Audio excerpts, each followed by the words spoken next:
used to believe trust was a solid thing.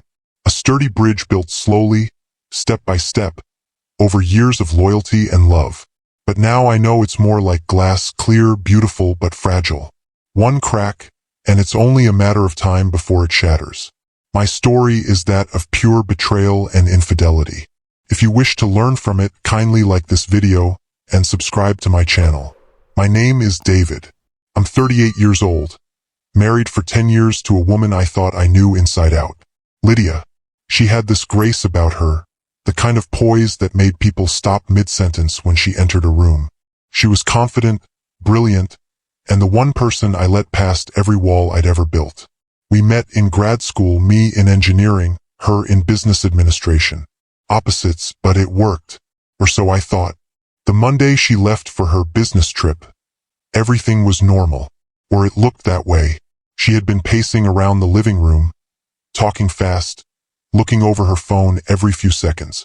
"David, I told you already," she said, zipping up her suitcase. "It's just a 4-day conference in Boston. Marketing strategies, keynote speakers, networking. Boring stuff."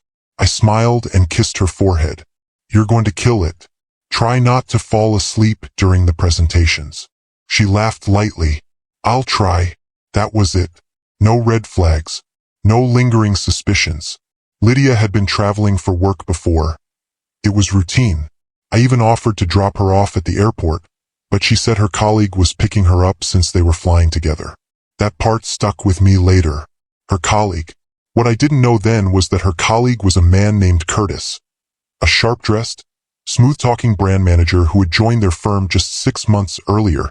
I had met him once at a company dinner. He shook my hand, looked me dead in the eye, and said, "You're a lucky man, David. Your wife's amazing." I thanked him, foolishly. The truth came crashing down 2 days later, Wednesday afternoon. I was at work when my younger brother, Kenny, called me out of the blue. Now Kenny isn't the type to call during work hours unless something was seriously wrong.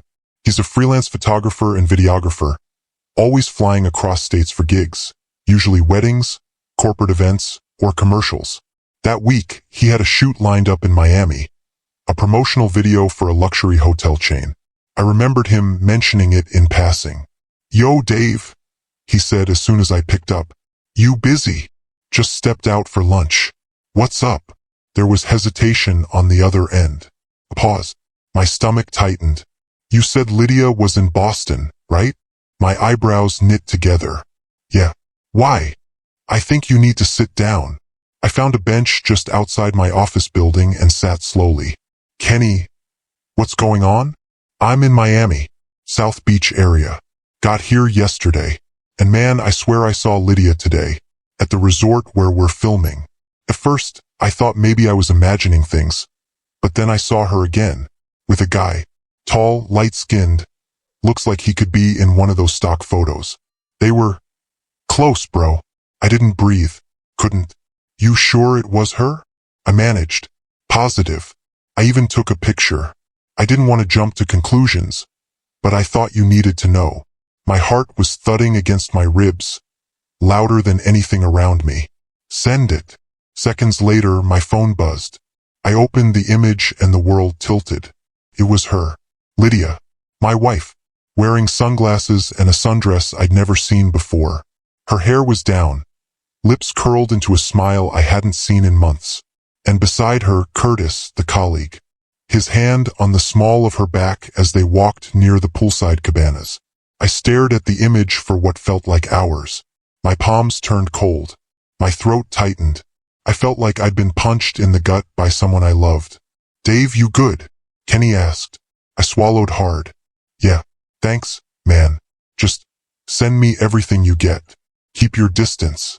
I'll handle this." We ended the call, but I couldn't go back inside. I couldn't even think straight. I called in sick and went home early, my mind replaying every conversation Lydia and I had the past few weeks. Every night she came home late. Every time she said she was tired from meetings. Every time I looked at her and didn't see the warning signs because I never thought I had to. That night, I sat alone in the dark, the photo pulled up on my laptop screen, zoomed in as close as it could get.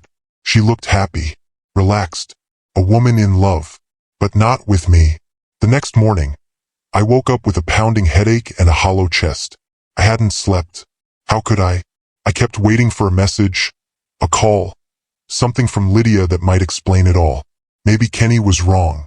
Maybe it was a misunderstanding. Maybe I'd lost my damn mind. But nothing came.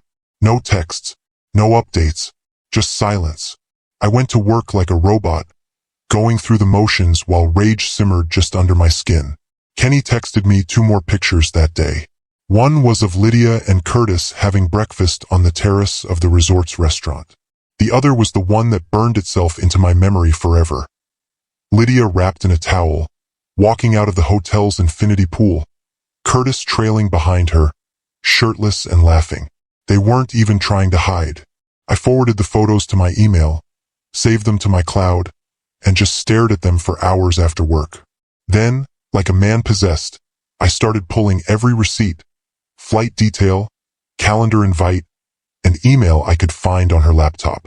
She had logged in before she left and forgotten to log out. Rookie mistake. Turns out there was never a Boston trip. The conference was real, yes, but she wasn't registered.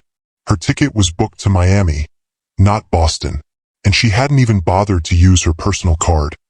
Her company had footed the bill, thinking it was work-related. That part stung the most. She wasn't just cheating on me. She was doing it while pretending to be the professional, responsible woman I'd always admired. She came back Friday night.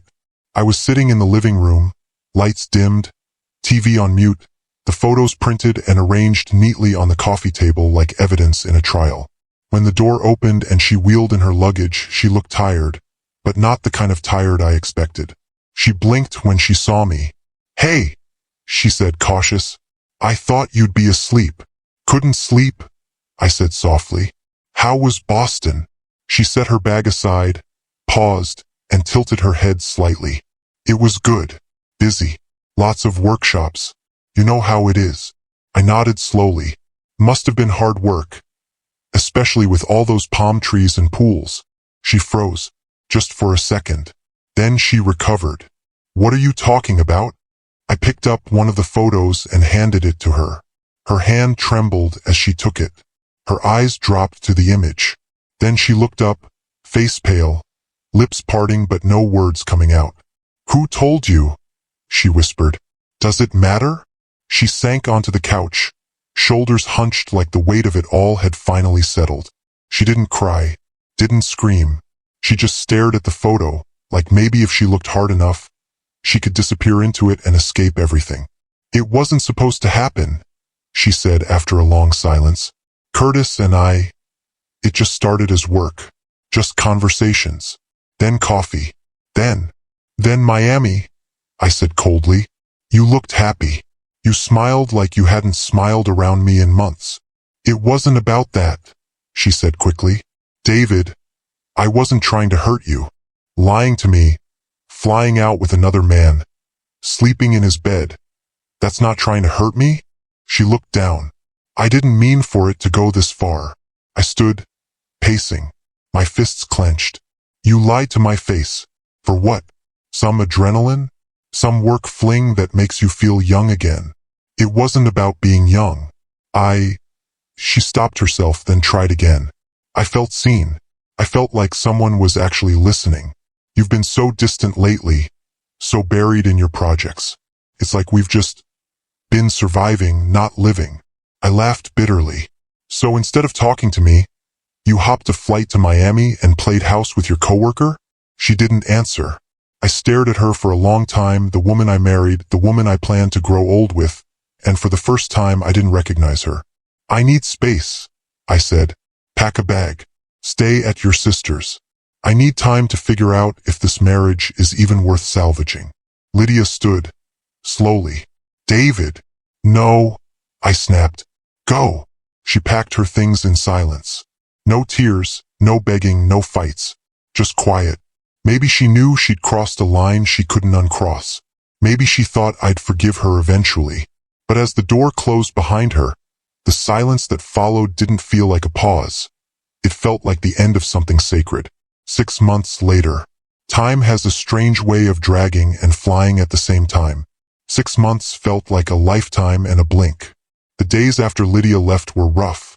Long nights, cold mornings, and a million questions that had no answers. I filed for divorce in the 2nd month. No drawn-out drama, no resistance. She signed the papers quietly, like she knew it was the only way to give me peace. We spoke once after that. Just once. Over coffee at a public cafe where the silence between us said more than any words could. She said Curtis transferred to another city. She hadn't spoken to him in weeks. I didn't care. There's no happy ending here. Not in the traditional sense. But there is clarity. There is healing. I moved out of the house. Too many memories. Got a new place downtown, smaller but mine. I started seeing a therapist. Something I used to think was a waste of time. Turns out it helps to unpack pain with someone who doesn't carry it with you. Kenny still checks in every week. Mom and Dad eventually found out. They were hurt, disappointed, angry, but they supported me. And me? I'm learning to rebuild. Not just trust in others, but trust in myself, my instincts, my worth. I stopped wondering what I lacked or what I did wrong. Because infidelity is never about the other person. It's about the cowardice of the one who chooses betrayal over honesty. I still don't know if I'll ever fall in love again. But I know that when I do, I'll walk into it with my eyes wide open. Not blind this time. Not broken. Just better. What did you think of this story? Did David make the right choice? Can trust ever be restored after a betrayal like that? I'd love to hear your thoughts, your opinions, or even your personal experiences. Leave a comment below and let's talk.